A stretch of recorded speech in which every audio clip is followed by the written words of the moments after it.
नमस्कार मित्रों, राधे राधे। मैं रुचि शर्मा। आज के अंक में मैं आपको श्री राधा चरित्रम जो पुस्तक लिखी गई है, इसके एक एक अध्याय से आपको रोज परिचित कराऊंगी। राधा रानी की असाध्य भक्ति हम सभी को प्राप्त होगी और साथ ही हम इस राधा चरित्रम जो पुस्तक लिखी गई है उसके बारे में निर्मल ज्ञान भी अर्जित कर सकेंगे। ओम ह्रीं श्रीं राधिकाय नमः। राधा साध्यम साधनम यस्य राधा, मंत्रो राधा मंत्रदात्री च राधा। उक्त श्लोक राधा रानी की महिमा और उनकी कृपा को दर्शाता है। इसका अर्थ है कि राधा रानी ही सब कुछ है। वे साधन हैं और साध्य भी हैं, वे मंत्र हैं और मंत्रदात्री भी हैं। राधा रानी ही जीवन का सब कुछ है और उनके अलावा कुछ भी शेष नहीं रहता है। राधे तू बड़ भागनी, तू कौन तपस्या कीन, तीन लोग तारण तरण सो तेरो आधीन। जय जय श्री राधे श्याम। सभी को मिले वृंदावन धाम। बांके बिहारी जी के चरणों में राजा आशीर्वाद लेते हुए और राधा रानी की महिमा का मैं आप सभी के सामने बखान करूँगी। ये पुस्तक है श्री राधा चरित्र और इसके जो लेखक हैं वो हरि शरण हैं। तो आज के इस अंक में मैं केवल आपको इस पुस्तक की महिमा के बारे में बताऊंगी कि जो लेखक हैं वो स्वयं एक सिद्ध संत हैं और कैसे उनको किसी ने स्वप्न में आकर ये आदेश दिया है कि वो जो है श्री राधा चरित्रामृतम को लिख सकें। ये कहीं ना कहीं राधा रानी की कृपा हुई है, श्री कृष्ण का आशीर्वाद हुआ है, श्री कृष्ण की इच्छा हुई है कि वो इन महान महात्मा के मुख से श्री राधा चरित्रामृतम को सुनना चाहते हैं। ये बुक है, ये स्पेशली वृंदावन में मिलती है। मैंने भी एक भक्त के द्वारा वृंदावन से ही इसको मंगवाई है और इस पर रेट लिखा है 500 रुपये, लेकिन ये आसानी से यदि वृंदावन से मंगवाएं तो 450 रुपीज़ में ये आसानी से मिल जाती है। यह ग्रंथ वृंदावनेश्वरी श्री राधा रानी के चरणों में समर्पित है। श्री राधा चरित्रामृतम, लेखक हैं हरि शरण। इसमें टोटल जो शीर्षक दिए गए हैं वो 155 शीर्षक हैं, जिसमें से तकरीबन रोज मैं आपको एक एक शीर्षक सुनाऊंगी, उसके बारे में विस्तृत वर्णन भी बताऊंगी। भूमिका के बारे में हम लोग सबसे पहले डिस्कस करते हैं। कल कल करती हुई कालिंदी बह रही थी, घना कुंज था, फूल खिले थे, उसमें से निकलती मादक सुगंध संपूर्ण वन प्रदेश को अपने आगोश में ले रही थी। चंद्रमा की किरणें छिटक रही थी। यमुना की बालिका ऐसी लग रही जैसे रजत को पीसकर बिखेर दिया गया हो। हाँ, बीच बीच में पवन देव भी चल देते थे, कभी कभी तो तेज हो जाते। यह यमुना के बालू का कण जब आंखों में जाता तो ऐसा लगता जैसे ये बालू का ना हो, कपूर को पीसकर बिखेर दिया गया हो। यहाँ लेखक जो है वो यमुना नदी के किनारे जो सघन वन है, कुंज हैं, बालू है, वहाँ पर जो पवन चलती है उसके बारे में कह रहा है। कमल खिले हैं, कुमुदनी प्रसन्न है, उसमें भौरों का झुंड ऐसे गुनगुना रहा है जैसे अपने प्रियतम के लिए ये भी गीत गा रहे हो। बेला, मोगरा, गुलाब, इनकी तो भरमार ही थी। ऐसी दिव्य प्रेम स्थली में मैं कैसे पहुंचा मुझे पता नहीं। मेरी आंखें बंद हो गईं। जब खुली तब मेरे सामने एक महात्मा थे, बड़े प्रसन्न मुखमंडल वाले महात्मा। लेखक कह रहे हैं कि इतनी सुंदर छटा बिखेरते हुए यमुना तट के किनारे वृंदावन में मैं कैसे पहुंचा मैं नहीं जानता। मेरी आंखें तो बंद हो चुकी थी, लेकिन जब आंखें खुली तो मेरे सामने एक प्रसन्न मुखमंडल के महात्मा थे। आप सभी लोग ध्यान से सुनते रहिए। मैंने उठते ही उनके चरणों में प्रणाम किया। उनके रोम रोम से श्री राधा श्री राधा श्री राधा ये प्रकट हो रहा था। उनकी आंखें चढ़ी हुई थीं जैसे कोई पीकर मत्त हो गया हो। हाँ, ये मत्त ही तो थे। तभी तो कदम और तमाल वृक्ष से लिपटकर रोए जा रहे थे। रोने में दुख या विषाद नहीं था, आह्लाद था, आनंद था।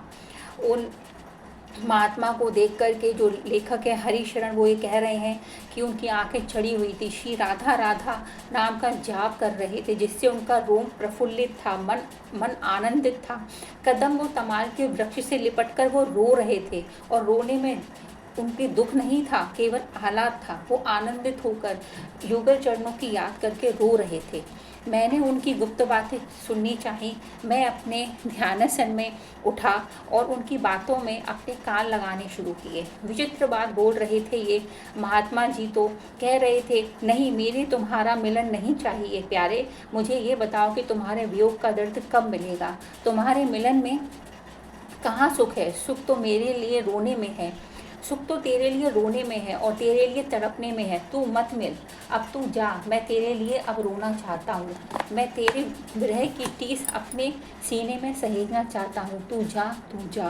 प्रिया प्रीतम की याद में ध्यानासन में बैठकर वो महात्मा जी रोए जा रहे थे। तमाल वो कदम के वृक्ष से लिपट कर रो रहे थे। ऐसा लग रहा था कि प्रिया प्रीतम उनके सामने है, लेकिन वो प्रिया प्रीतम से आग्रह कर रहे थे कि मुझे तुम्हारे लिए तड़पना है, क्योंकि तड़पने में ही भक्ति मिलती है, रोने में आनंद मिलता है, इसलिए आप यहाँ से चले जाइए। ये क्या महात्मा जी के इतना कहते ही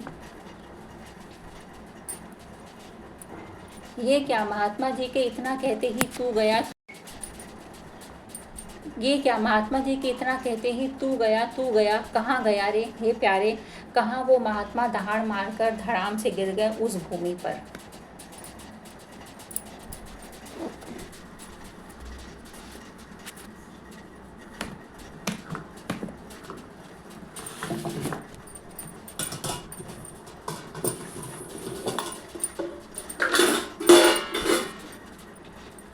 धड़ाम से गिर गए उस भूमि पर,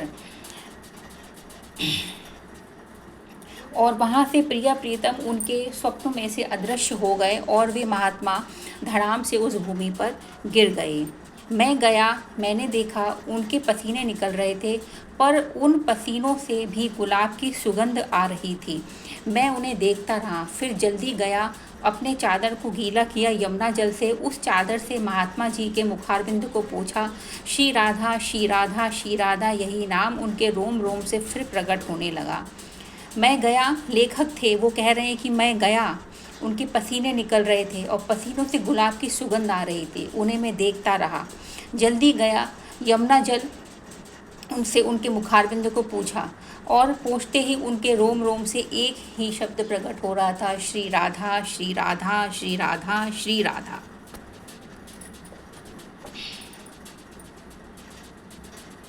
बस साधना की सनातन दो ही धाराएं हैं और ये अनादिकाल से चली आ रही हैं।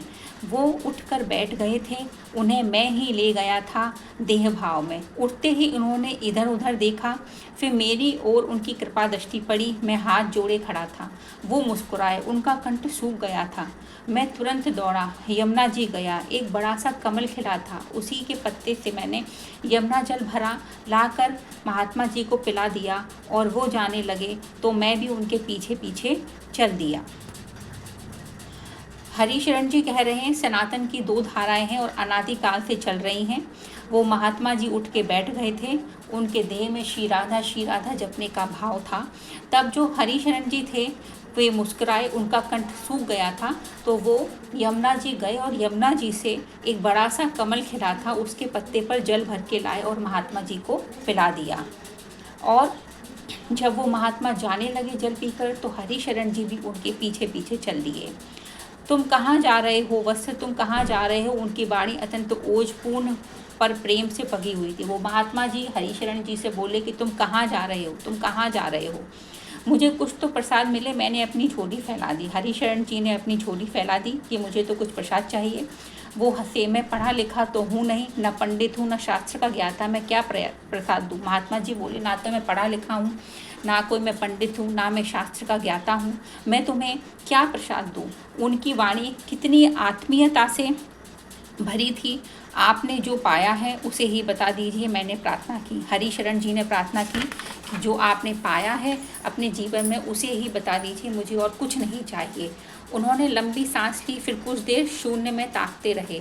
बस साधना की सनातन दो ही धाराएं हैं। एक धारा है अहम की यानी मैं की, और दूसरी धारा है उस मैं को समर्पित करने की। मेरा मंगल हो, मेरा कल्याण हो, मेरा शुभ हो, इसी धारा में जो साधना चलती है वो अहम की साधना है। पर एक दूसरी धारा है साधना की, वो बड़ी गुप्त है, उसे सब लोग नहीं जान पाते।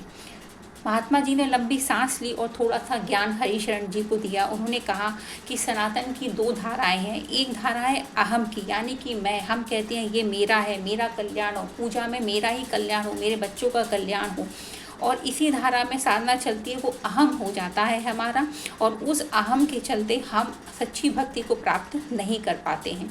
जो दूसरी धारा है उसे अधिकतर लोग जानते ही नहीं हैं और वो बड़ी ही गुप्त होती है। क्यों नहीं जान पाते महात्मा, मैंने प्रश्न किया, हरिशरण जी ने प्रश्न किया कि हम उसे क्यों नहीं जान पाते। क्योंकि उसे जानने के लिए अपना अहम ही विसर्जित करना पड़ता है, मैं को समाप्त करना पड़ता है। महाकाल भगवान शंकर जो विश्व गुरु हैं, जगत गुरु हैं, वो भी इस रहस्य को नहीं जान पाए, तो उन्हें भी सबसे पहले अपना अहम ही विसर्जित करना पड़ा, यानी वो गोपी बने, पुरुष का चोला उतार करके का, तब जाकर वो रहस्य को उन्होंने समझा। महात्मा जी कह रहे हैं हरिशरण जी से कि पहले तो अहम को विसर्जित करना पड़ेगा, राधा तत्व को समझना है, कृष्ण राधा के युगल प्रेम को समझना है, पहले अहम को विसर्जित करना होगा कि मैं हूँ, ये मेरा है, मेरा कल्याण हो। जब तक अहम शब्द हमारे मन से विसर्जित नहीं होगा तब तक हम युगल चरणों की भक्ति प्राप्त नहीं कर सकेंगे। इसके लिए उन्होंने भगवान शंकर का भी उदाहरण दिया है कि जो भगवान शंकर हैं उन्होंने भी जो है भगवान के रास को देखने के लिए अपना पुरुष वेश त्याग दिया था, और पुरुष वेश त्याग करके वो गोपी बन गए थे। वृंदावन में जो मंदिर है गोपेश्वर महादेव का, वो उनके गोपी रूप को समर्पित है। ये प्रेम की अद्भुत धारा है, पर वो महात्मा जी हंसे, ये ऐसी धारा है जो जहाँ से निकलती है उसी ओर ही बहने लग जाती है, तभी तो इस धारा का नाम धारा न होकर राधा है। ये अद्भुत धारा है जिसके लिए हमें अपना अहम विसर्जित करना पड़ता है। वो अद्भुत धारा राधा नाम की धारा है, ये धारा नहीं है, ये तो राधा नाम है, जहाँ पूर्ण अहम का विसर्जन है, जहाँ में नामक कोई वस्तु है ही नहीं, है तो बस तू ही तू। त्याग, समर्पण, प्रेम, करुणा की एक निरंतर बहने वाली सनातन धारा का नाम है राधा राधा राधा राधा, और वो इससे आगे कुछ बोल ही नहीं पा रहे थे। महात्मा जी हरिशरण जी को समझा रहे थे कि अहम का विसर्जन हो गया है, मैं कोई वस्तु नहीं है, बस अब एक ही त्याग, समर्पण, प्रेम, करुणा की एक ही निरंतर रहने वाली सनातन धारा का नाम है राधा राधा राधा राधा, और इसके अलावा वो संत कुछ नहीं बोल पा रहे थे। काहे टिटिया रहे हो, मैं चौंक गया, मुझे कह रहे थे, वो मुझसे कह रहे थे कि तुम क्यों टिटिया रहे हो, हाँ सीधे सीधे श्री राधा रानी पर कुछ क्यों नहीं लिखते। और वो महात्मा जी हरिशरण जी से कहते हैं कि तुम सीधे सीधे राधा रानी पर कुछ क्यों नहीं लिखते।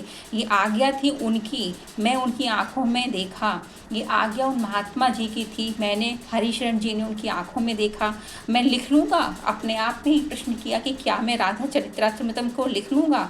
मेरे जैसा प्रेम शून्य व्यक्ति उन आह्लादिनी श्री राधा रानी के ऊपर लिख लेगा, ना तो मेरे अंदर कोई प्रेम है, ना भक्ति भाव है, क्या मैं आह्लादिनी श्री राधा रानी के चरित्र पर कुछ लिख लूँगा, जिनका नाम लेते ही भागवतकार श्री सुखदेव जी की वाणी रुक जाती है। श्री राधा नाम लेते ही जो भागवत के लेखक हैं श्री सुखदेव जी, उनकी वाणी भी भागवतकार हैं, जिन्होंने अपना बहुत ही अच्छा भूमिका निभाई है भागवत पुराण में, उनकी भी वाणी रुक जाती है। ऐसी श्री कृष्ण प्रेममयी श्री राधा पर मैं लिख लूँगा, क्या ऐसी श्री कृष्ण के प्रेम में मग्न राधा रानी के ऊपर मैं लिख सकता हूँ। मैं कहाँ का कामी, क्रोधी, कपटी, लोभी, क्या दुर्गुण नहीं है मुझ में, ऐसा व्यक्ति लिख लेगा उन श्री कृष्ण प्रिया श्री राधा के ऊपर। मुझ में सारे ही दुर्गुण समाहित हैं, मैं कामी हूँ, मैं क्रोधी हूँ, मैं कपटी हूँ, मैं लोभी हूँ, और क्या दुर्गुण नहीं है इस कलयुग का मुझ में, क्या ऐसा व्यक्ति उस श्री राधा रानी की जो कृष्ण प्रिया है उनके चरित्र पर लिख लेगा। वो महात्मा जी उठे, मेरे पास में आए और बिना कुछ बोले मेरे नेत्रों के मध्य भाग को उन्होंने अपने अंगूठे से छू दिया। ऐसे में वो महात्मा जी उठे और अचानक से हरिशरण जी के पास में आए और दोनों भवों के मध्य भाग में उन्हें छू दिया अंगूठे से। ओ ये क्या, दिव्य निकुंज, दिव्याति दिव्य नित्य निकुंज मेरे नेत्रों के सामने प्रकट हो गया था, जहाँ चारों ओर सुख और आनंद की वर्षा हो रही थी। और देखते हैं ये क्या दिव्य नित्य निकुंज है। मेरे नेत्रों के सामने गोलोक धाम का नित्य निकुंज प्रकट हो गया, जहाँ सुख और आनंद की वर्षा हो रही थी। प्रेम निमग्न सहस्त्र सखी संसेव्य श्री राधा माधव उस दिव्य सिंहासन में विराजमान थे। एक दिव्य सिंहासन भी दिखा जिस पर राधा और माधव जी अपनी सखियों के साथ विराजमान थे, और उन श्री राधा रानी की चरण छटा से संपूर्ण ब्रह्मांड प्रकाशित हो रहा था, और उन राधा रानी की चरणों की छटा से संपूर्ण ब्रह्मांड जो है वो प्रकाशमान था। उनके घुंघरू की आवाज़ से ओम प्रणव का प्रागट्य है। जब राधा रानी का एक घुंघरू बजता है तो ओम प्रणव का प्रागट्य होता है, जो वो पूर्ण ब्रह्म श्री कृष्ण अपनी आह्लादिनी के रूप में श्री राधा को अपने वाम भाग में विराजमान करके प्रेम सिंधु में अवगाहन कर रहे थे। जो श्री कृष्ण हैं वो श्री राधा रानी को अपने वाम भाग में समेटे हुए थे। मैंने दर्शन किए नित्य निकुंज के, और ऐसे में हरिशरण जी ने नित्य निकुंज के दर्शन किए। अब तुम लिखो श्री राधा चरित्रामृतम। वो महात्मा जी खो गए थे उसी निकुंज में, महात्मा जी भी उसी निकुंज में खोकर, और उन्होंने उसी वक्त हरिशरण जी से कहा कि अब तुम लिखो इस ग्रंथ को जिसका नाम है श्री राधा चरित्रामृतम। यमुना जी जाना नहीं है, 5 बज गए हैं। ऐसी आवाज़ आई हरिशरण जी के कानों में। सुबह 5 बजे मुझे उठा दिया मेरे घर वालों ने, और सुबह 5 बजे उनके घर वालों ने उन्हें उठा दिया घर पर ही। ओह, ये सब सपना था। मैं सोचने लगा, पर मुझे आज्ञा मिली है कि मैं श्री राधा चरित्रामृतम लिखूं। ये तो बस हरिशरण जी एक सपना देख रहे थे, और उन्हें समझ में आ गया। वो सोचने लगे कि मुझे तो आज्ञा दी है किसी ने कि मैं श्री राधा चरित्रामृतम को लिखूं।